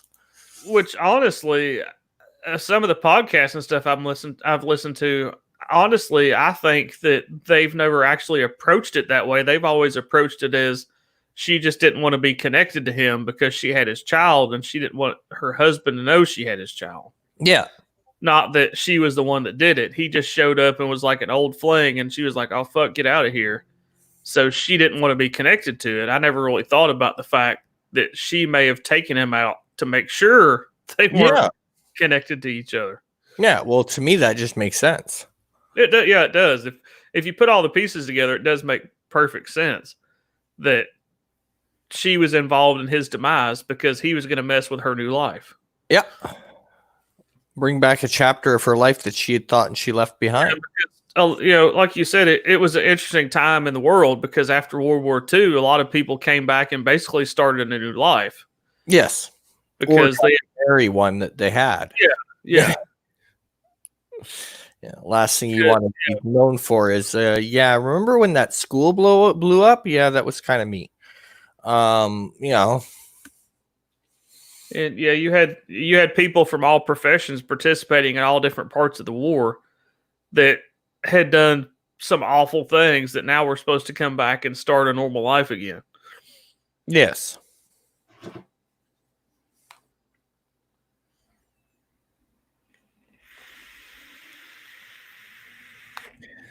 But I mean, for the most part, it's just it's kind of shocking to me that she was never thought of as, well, wait a second. She knew him. They were possibly spies together. She had his kid. Yeah, with pretty much a 99.9% accuracy. Yeah. She had his kid. Dies right near her house. Yeah, like super close to her house. He and is in an area that if you showed up at my door, if it was, we'll just say I'm her. If you showed up at my door and I'm like, oh fuck, my husband's gonna be home soon. Mm-hmm. Hey, go to the seawall a block from my house, and I'll meet you there in an hour. Yeah, because I don't want my husband to know you're around. Yeah, it makes perfect sense to me. I mean, it's just a logical leap. I don't know why it wasn't ever explored, because to me that's it's a smoking gun. Yeah, especially her reaction to seeing him is, oh shit. And the police even noted that. Mm-hmm. The police even noted that the color drained from her face, and she had her look on her face like, oh fuck. And then she's like, no, I have, who is that person? I've never seen that man in my life. Yeah.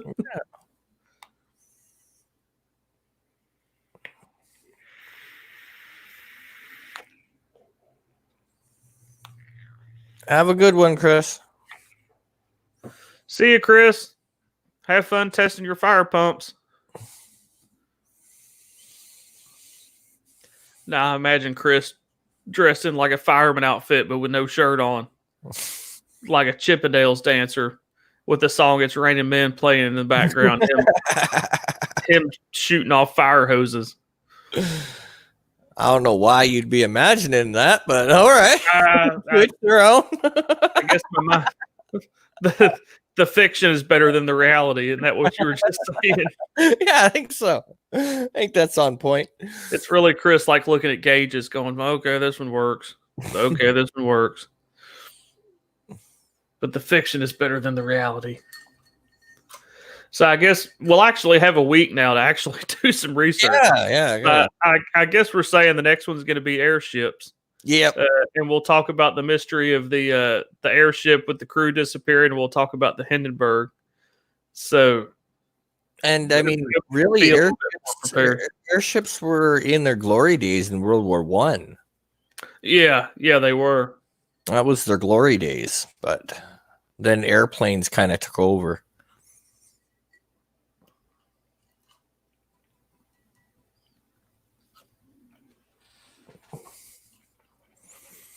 And now airships are just known for football games.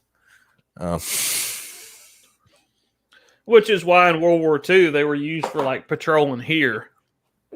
Yeah. They weren't used like in the battlefields of Europe because obviously they would just shoot them down. Yeah, just shoot them down.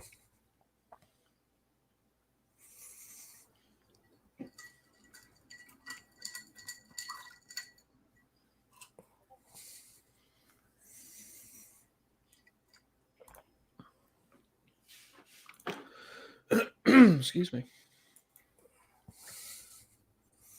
So, other than the issues you've been having lately, how's everything else going for you? It's going good. It's going good. They're slowly starting to open up the city, slowly but surely. So. The governor of the great state of Georgia basically is just like, fuck it, we're going to open shit up. So, even the president, like, specifically called him out, was like, no, you're not doing right. And he's like, fuck it, I'm going to do it anyway. So he's getting reelected. So he's opened up like restaurants and he's opened up really important things like bowling alleys, tattoo parlors. Because all during the lockup, I'm sure you're like, fuck, I wish I could bowl and get a tattoo. Oh, yeah. And he's opened up like hair salons, nail salons. Oh, yeah. Well, that was his wife. Yeah. Let's be honest. That was his wife. But you're also talking about the same governor that drug his feet doing a shutdown because he didn't realize that if you weren't showing symptoms, you could already be sick. Yeah. So And him and the mayor of Atlanta are at odds again because she shut down Atlanta before he shut the state down. It pissed him off. So she's mad at him like, no, we don't need to open. So he's pissed at her again because she doesn't want to do what he wants to do. She wants to keep Atlanta shut down longer to, make sure that the spread is kind of stopped or slowed down, and not have it like flare up again. Yeah. Which I think I already told you this, but it was a funny story because she had like a press conference, like, "Oh, we're gonna do a quarantine in place of the city," and he's like, "No, you need to wait." And she's like, "Okay, I'll wait." And then the very next morning, she signed it. Yeah. So she's like, "Okay, I'll wait," and she waited like 12 or 18 hours and then did it anyway. She's like, "Well, I said I'd wait. I didn't say how long." Yeah.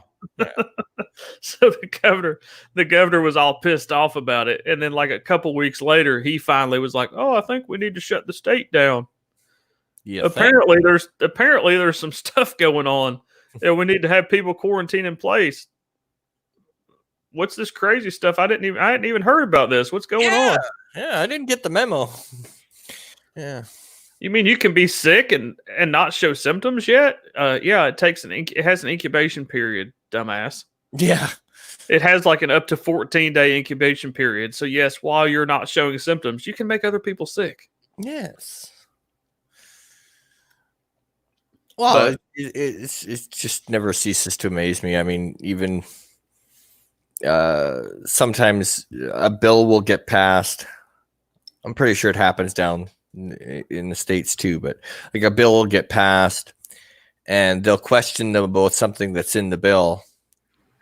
And they'll be like, what bill was that? And then they tell them, and they're like, that wasn't in there. Oh, yes, it was on page 12. Yeah, they always add stuff. They always add stuff in the fine print. It's the same way here. They added the I forget the exact name of it, but it was like a beer bug relief bill where if you made under a certain amount of money, everybody got $1,200. Okay. To help offset people that were laid off and stuff like that. Yeah. But every time they pass anything here on the highest government level, there's always some weird shit added to it that nobody notices. Because somebody somewhere is like, well, I'll agree to pass the bill if you add that we give a $20 bonus to hog farmers in Alaska. Yeah. It's weird shit like that. They always have little weird shit added to it. But the basis of the bill looks good. So people, if you didn't pass it, would be like, you're a fucking bastard. You didn't pass it. They don't look at the fine print. Like, what the hell is this about? We're going to give everybody in Nevada free Starbucks for a year. Yeah.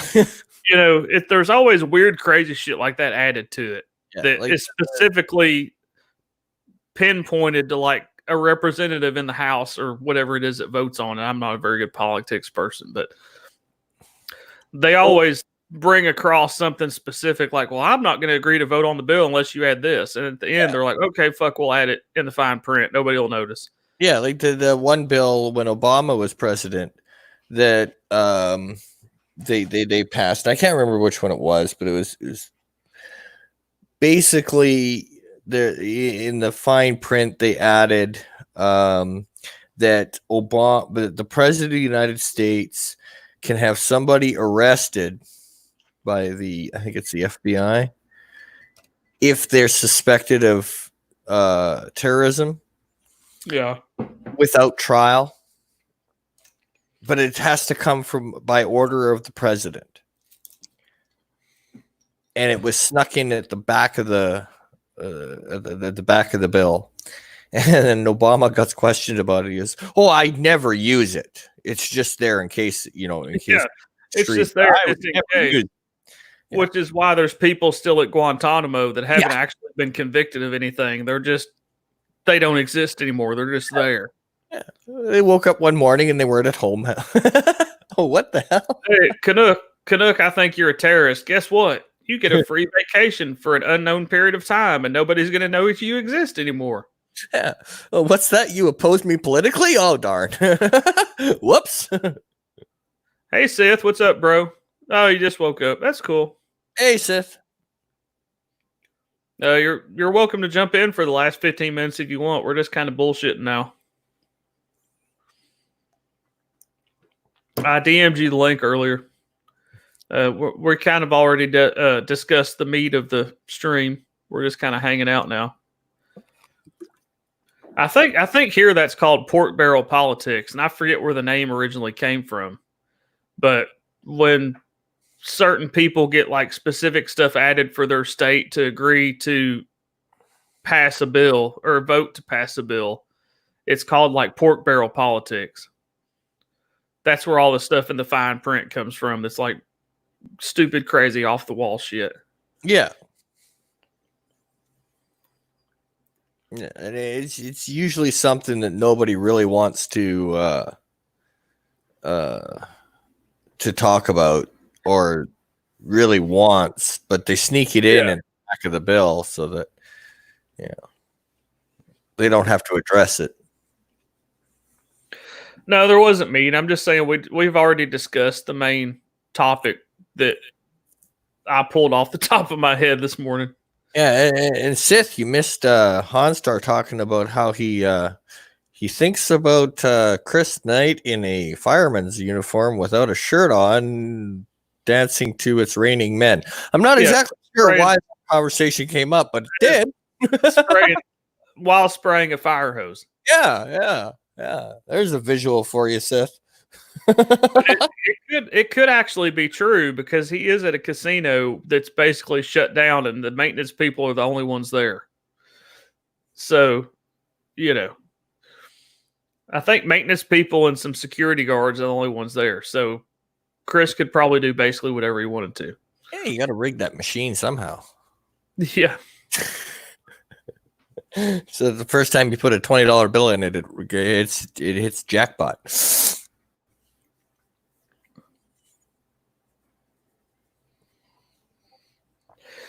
They're like, why is this machine roped off with caution tape on the first day of us reopening? And Chris is like, oh, don't worry about it. Just ignore that. Yeah, just ignore that. And then when he gets his break, he takes the tape down and like goes and hits the jackpot for like $5 million. He's like, oh man, how did that happen? Yeah. Well, no, you'd have to have somebody else do it because if casinos down there or anything like up here, our casinos have the rule that if like it's really warped. If you work for like the casino in Winnipeg, right? You can't even play lottery tickets. Oh, really? Oh yeah.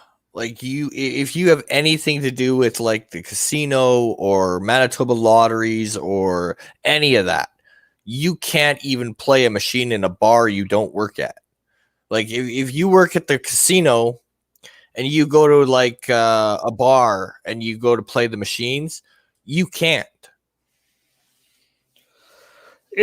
I'm sure it's the same way here as far as like he couldn't play the machines at his own casino. I don't know if it's across the board, like he could never do it anywhere, but I'm pretty sure that being an employee there, I'm pretty sure being an employee there, he wouldn't be allowed to gamble in his own casino he works at. Like even like they go as far as like if you're a security guard in the casino, you can't gamble at all. You're not allowed. You have to sign a waiver that you will not participate in gambling because you work under Manitoba lotteries.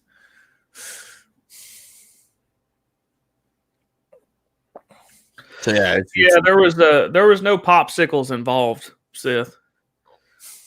Which that harkens back to Mary's Babe to Minute stream last night, where she had some interesting topics.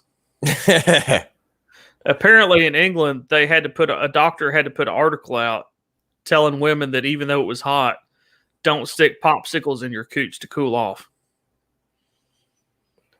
So apparently, that was an issue. Interesting.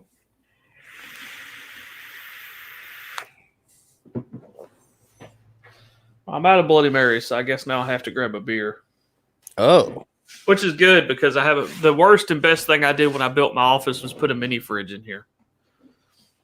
So I don't even have to leave. I just have to slide backwards. Oh, very cool.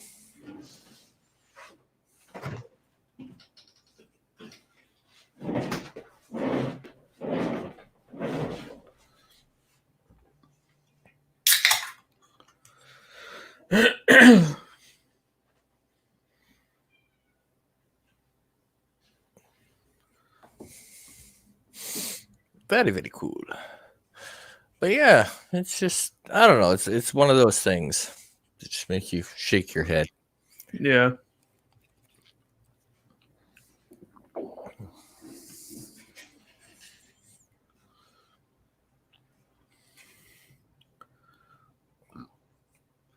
Well, I'm happy you're feeling better, bro, and hopefully they'll get you all straightened out. Oh yeah, or else I'll just yell at them till they do. Like, no, you just speak louder and louder. No, maybe you didn't understand me. Yeah, Maybe I wasn't speaking clearly to start with. yeah. Let me explain to you how this is going to work.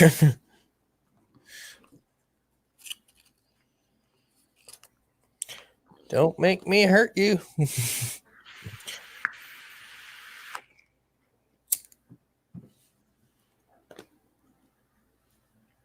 Drinking at its finest. I drink cheap ass beer. I don't always drink cheap ass beer. My go-to beer is cheap ass beer. Yeah, I usually go Labatt Blue if I'm drinking beer. What's the percentage on that? 6. Yeah, see what I drink is basically 6. It's 5.9%. Yeah, 6 or 7, something like that. Which most popular beer here isn't, like Budweiser and stuff's like 4 point something. Oh hell, up here Budweiser's like 6, 5, 6. Yeah, so you all always keep the higher alcohol volume beer. We do. I mean, now we do have some here. It's called high gravity beer, which is like way more alcohol than normal. Yeah, well, shit, we've got wines that are 20%. Yeah, which is crazy. That's like wine moonshine. Yeah, we have 20% wines, so they're called fortified. Okay, fortified wines. Yeah.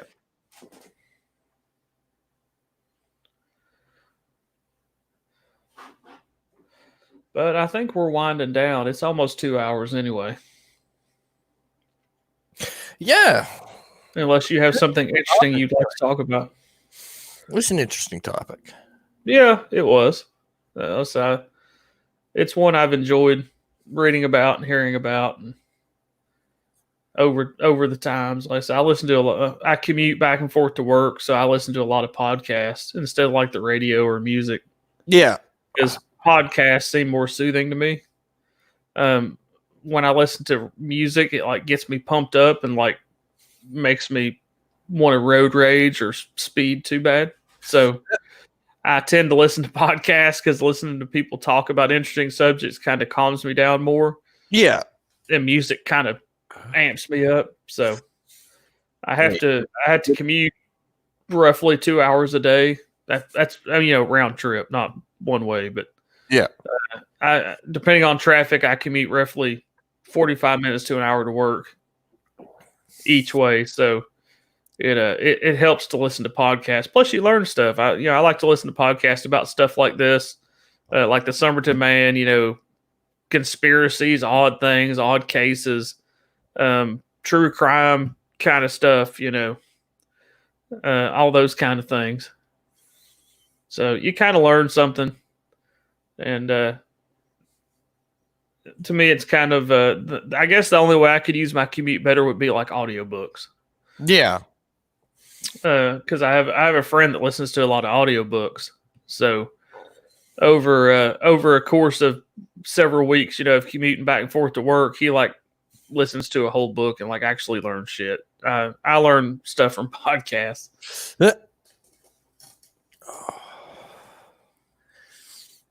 Yeah, I usually end up just watching World War II stuff.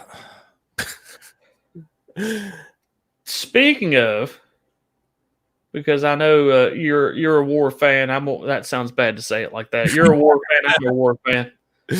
We just love war. Fuck everybody. Let's go to war.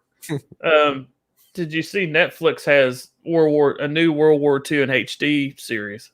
No. I just started watching it. I'm on like episode 3, I think. It's like supposedly it's never before seen.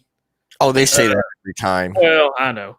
It's supposedly never before seen digitally remastered footage. Yeah, they said that when they did World War II in color. Yeah, I know. But this is another series that's kind of like that, where it's like World War II and it's still World War II in color. It's World War II in HD. Okay. And supposedly it's never before seen footage that's been digitally remastered to be as good as it could be. Even though to me it looks like most of the other footage you see, maybe a little cleaner. Probably. It looks basically to me like World War II in color. But it probably is. If they want to say it's in HD, okay, that's cool. It's something new to watch. But I started watching it the other night. I've got through like the first 2 or 3 episodes. But it is pretty good. No, I'll have to check it out. It starts let's see. It starts with basically the war in the Pacific and North Africa. Okay. And then moves eventually to the European battlefront. But yeah, it starts with Pearl Harbor, basically, the Japanese declaring war without declaring war, and then Italy and Germany actually declaring war. It starts with that. Then it starts with the war in the Pacific with the Marines, jumping island to island in some of the big naval battles like Midway, etc. Of the Second World War, and then eventually it moves towards France and D-Day and all that. So right now I've made it to island hopping, the Marines island hopping. Oh yeah. So that's what I've made it to so far, is like episode 3. And it's like the Marines island hopping in the Pacific. So I haven't made it to continental Europe part yet. But yeah, I mean, it's pretty good. It has some good footage. It has some actual people. It's funny because it starts with like actual people that were there. Okay. But then it goes into a narrator talking as that person, which is kind of funny. Yeah. So like it would start with you talking about, oh yeah, I was a Marine, I did this and that, and then all of a sudden like an actor takes over. Would that be greatest events of World War II in color? I don't know. It's called World War II in HD. Okay. So it's what it's called on Netflix here anyway. Yeah, I'm looking at this one and I'm not seeing it. Best I've got is the one I just said. So maybe it's not on Canadian Netflix yet. I don't know. Because the one we've got is greatest events of World War II in color, and that one I'm on episode 4. Problem is I'll watch those kind of documentaries and I'll be like, that's a bunch of BS. Yeah, I get a little annoyed because it's like, you bastard, that's not what happened. Or you're saying that from a bias, you bastard. Or the infamous, yeah, the Canadians were there too, morons, or something like that. Yeah, they always kind of tried to leave the Canadians out for some reason, and the Australians. They don't really say a whole lot about the Australians either. Well, that's because we were under the British. Yeah, they just were kind of lumped in with British forces. Yeah, it was Canadian forces, you a-hole. Yeah, they say Italy campaign. They like to say like Great Britain and the colonial forces. Yeah, the colonial forces. Yeah, they don't want to name you as like Australia or Canada. They just they lump you in with like India and everybody. The only one Yeah, or the cloning. The only ones that they really have to is Dieppe. And then if they go back to World War One, then they have to go to Vimy Ridge. If they talk about Vimy Ridge, they have to say Canadians. Stuff like that. Yeah. But we're at 2 hours, so I guess we'll wrap it up. All right, sounds good to me. Now we're just rambling like a rambling Canuck. Yeah, well, I do that the best. Everybody, you've been watching Bloody Mary Brunch with my friend, and you seem to be my cohort on many of these streams. Rambling Canuck, if you'd like to tell everybody who you are, where they can find you. Yeah, well, I'm Rambling Canuck on YouTube and on Twitter. I'm Robert R. Knowles 1 because I haven't changed it yet. I don't think I will. And I just basically do sci-fi. Mondays I have a Monday Night Mayhem with a friend of mine, and then Wednesday nights I do an Enterprise review. Saturday I do karaoke. And then once in a while I'll throw in a random stream. I do videos. That kind of thing. But mainly sci-fi. Sci-fi and other fun shit. Lots of Star Trek. Oh yes. So if you want a Star Trek fix, go subscribe to Canuck. Yeah, and once in a while I torture people by going into the wrestling world. Just for fun. Wrestling in a closed auditorium with nobody there? Pretty much. That's pretty much what it is now, yeah. Everybody here knows me. I'm Han Star. Join me this Sunday for Name That Tune. It'll be at 9 p.m. Eastern Time, where we play the game Name That Tune. It's normally a lot of fun. Join me next Thursday, where Canuck and I again will be on Bloody Mary Brunch. I think we've decided we're going to discuss airships. Yes. We'll have 2 airship topics to discuss for the 2-hour stream, so that should be interesting. Two similar but separate kind of topics, or stories, I should say. One that's aliens took people to, the other being a disaster. So I appreciate everybody being here. Always, Canuck, I appreciate you being here. Until then, everybody, have a great week. Hopefully, I'll see you this Sunday on Name That Tune. If not, hopefully, I'll see you next Thursday on Bloody Mary Brunch. You're giving me heart attacks with your posts, putting my name first. On a show. Yeah, I'll try not to do that anymore. But do it and say, by the way, you're on the show tonight, buddy. Oh, okay. But until next time, everybody have a great weekend. It won't be my weekend, but it could be your weekend. And we'll see you next time. Everybody take care.